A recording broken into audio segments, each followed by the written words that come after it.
livro diferente de todos que você já tenha lido. Diferente porque não só a história é muito original, mas também porque a forma acompanha a ideia, tá? E de que livro eu estou falando? Eu estou falando deste aqui, Ensaio sobre a Cegueira, do excelente escritor português José Saramago. Essa minha edição é uma edição da Companhia das Letras, já tem algum tempo, mas é muito interessante. Há um outro vídeo aqui no canal falando de outro livro de Saramago, que é o Evangelho segundo Jesus Cristo, e que é interessante que você também assista e, obviamente, né, que você leia, né? Eu vou deixar o link aqui embaixo, né? E por quê? Porque é aquilo que eu sempre digo, né? Os autores, eles escrevem de forma diferente ao longo dos anos, né? O Saramago, ele começou a escrever se dedicando integralmente à literatura com uma idade mais avançada, né? Então, toda vez que eu leio um livro do Saramago, eu sou capaz de perceber a maturidade do escritor. Tanto a maturidade da pessoa, como também a maturidade da escrita, o que é muito interessante, né? A gente não pode esquecer que Saramago ganhou o Nobel de Literatura em 1998, o Nobel é sempre, pelo conjunto da obra e é o principal prêmio literário do mundo. Essa maturidade do Saramago eu comparo com a maturidade de Machado de Assis, porque os livros da maturidade são muito melhores do que os da juventude. Bem, vamos lá entender por que o ensaio sobre a cegueira é tão bom e tão diferente. Fica comigo até o final do vídeo para você ter essa visão completa. A história, ela começa com o motorista, ele parou no farol, esperando abrir, né? O farol estava vermelho, ele ficou esperando para poder continuar dirigindo. Só que, de repente, não mais que de repente, ele fica cego. E não é uma cegueira comum, na qual tudo fica escuro. Não, é uma cegueira completamente branca. Como se alguém tivesse colocado uma luz muito branca, muito forte, que cegasse e a pessoa só ficasse vendo aquele branco. Óbvio, né, gente? Esse homem que está ali dirigindo o carro no meio da rua, todo mundo buzinando, né? Ele fica desesperado.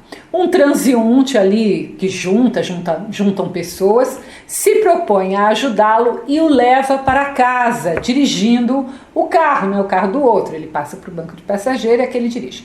Quando ele chega na sua casa, né, a esposa desse que está cego fala, ó, nós temos que procurar um médico, um oftalmologista, né, para ver o que aconteceu, né? E aí ela pega ali um telefone, marca o médico. Na hora que eles descem, né, eles moram num apartamento, na hora que eles descem para pegar o carro, para ir no médico, eles percebem que o carro foi roubado.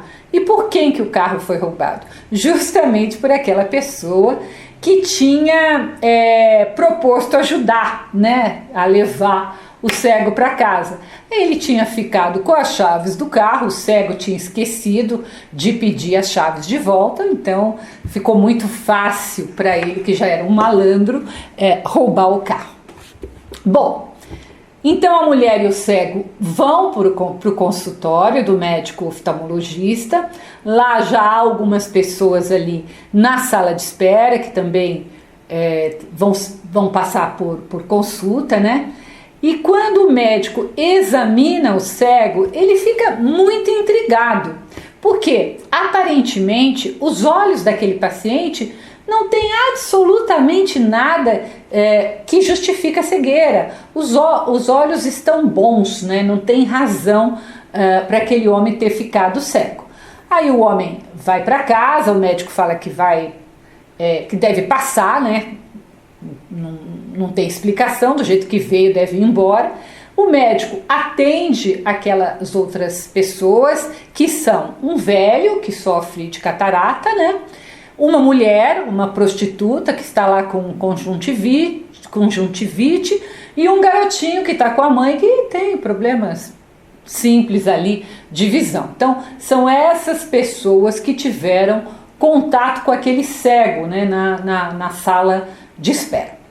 À noite, o médico ele está na sua casa, né, e ele pega vários livros, né, ele fica muito curioso para descobrir o que é aquela doença que está causando a cegueira do seu paciente. Quando ele está ali lendo os livros, ele também fica cego, o médico também.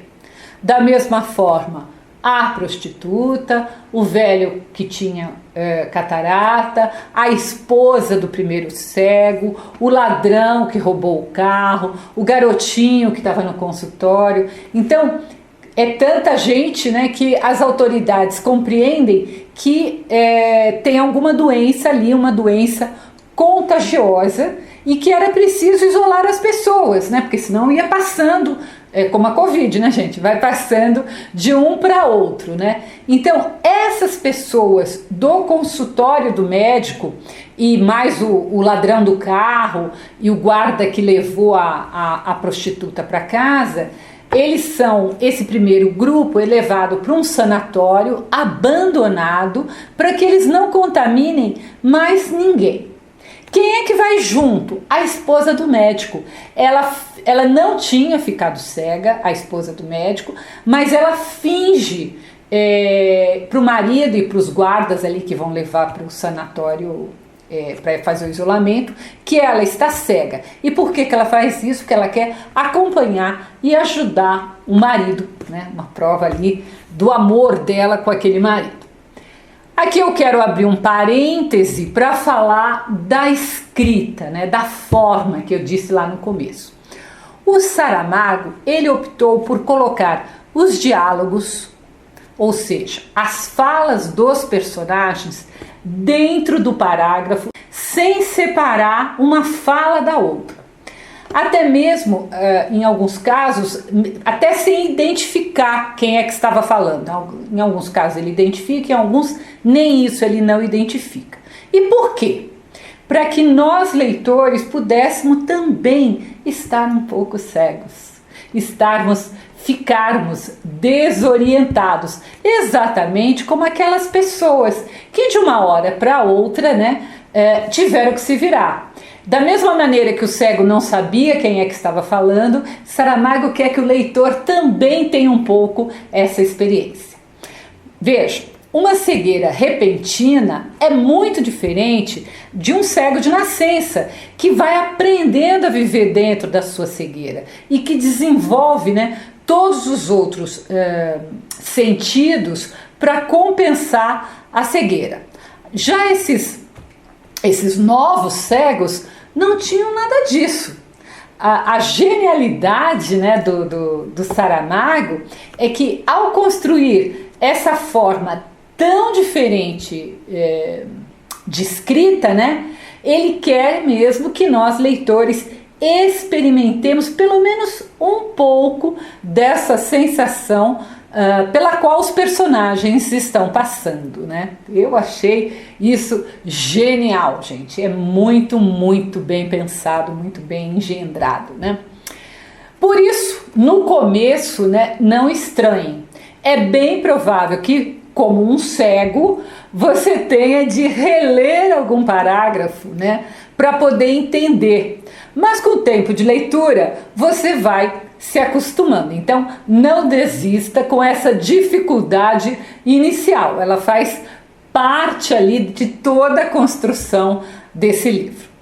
Eu não quero dar nenhum spoiler, né?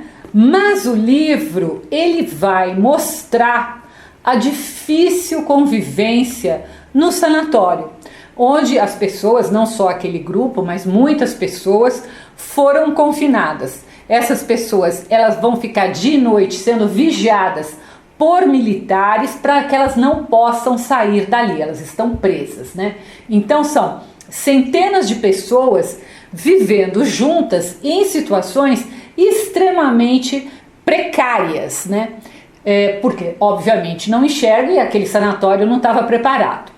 Aquele primeiro grupo vai poder contar sempre, assim como nós leitores, né, com os olhos da mulher do médico, que por conseguir ver, vai nos contando os horrores daquele lugar, sem banheiros suficientes, sem banheiros que funcionem, né, onde os cegos fazem suas necessidades pelo chão, não tomam banho, se machucarem não tem remédio, né? Não tem comida suficiente, e onde então, né, próprio de qualquer coletividade, os mais fortes querem acabar com os mais fracos. Bem, é essa a mulher do médico, a única que enxerga, aquela que cria coragem e força para ser os olhos dos outros, né? Ela funciona como uma luz ali naquela grande escuridão, apesar da cegueira ser branca.